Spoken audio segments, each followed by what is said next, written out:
To officially kick off the campaign for Metro Last Light, THQ, in partnership with creative agency Itchy, created an epic live-action short film to tell the story of those present at the end of the world and the beginning of the world of Metro.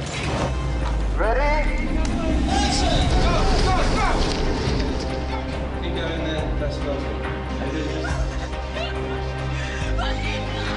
What drew me into the project was the sheer epic scale and sort of scope of the story.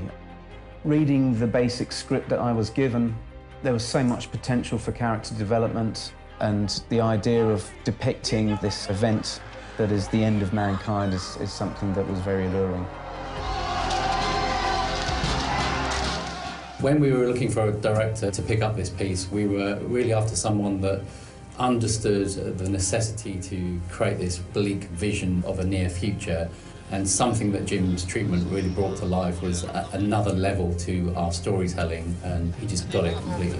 You gotta get out. Obviously, a big part of getting the right director on board was also finding a great director of photography, and Jim recommended Mark Patton, who was just coming off Prometheus, so he was absolutely the right choice for us. From experience of working in Kiev before, I knew that we could cheat Moscow and make that work for us. It just has this fantastic look about it, which really epitomises this bleak vision that we were hoping to achieve. Kiev was pretty much the ideal location apart from the weather.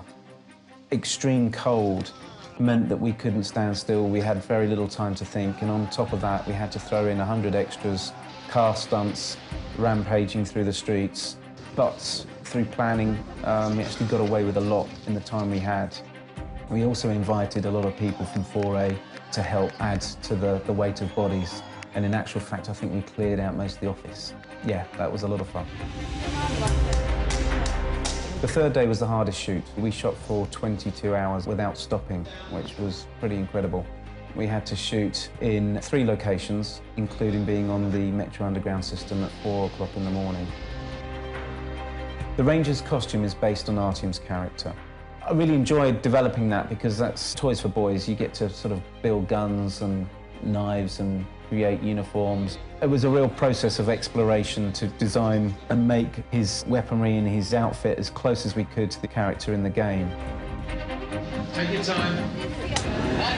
One happy accident we had while shooting was the fact that the Metro commander happened to have a child who was the exact age we were looking for the baby. So in the film, the baby that is passed to him is actually his own son.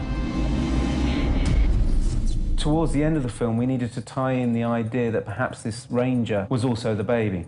And we felt that one really vital cue would be to use the lullaby.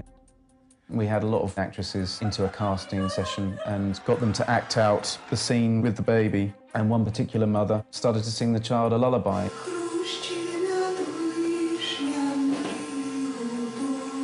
And it was so moving and emotive that we knew immediately that that was the woman, and we were going to use that in the film.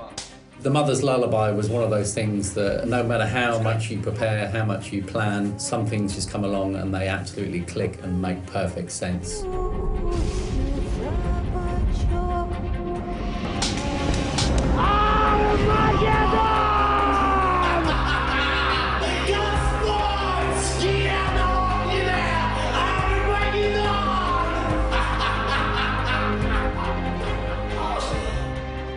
We wanted to make a very intelligent film.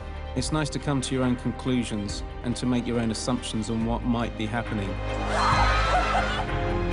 It became apparent very quickly that we had so much great material and so many different converging storylines that we realized in order to stay true to our initial vision and create the epic trailer we always intended, that we allow these stories to be told.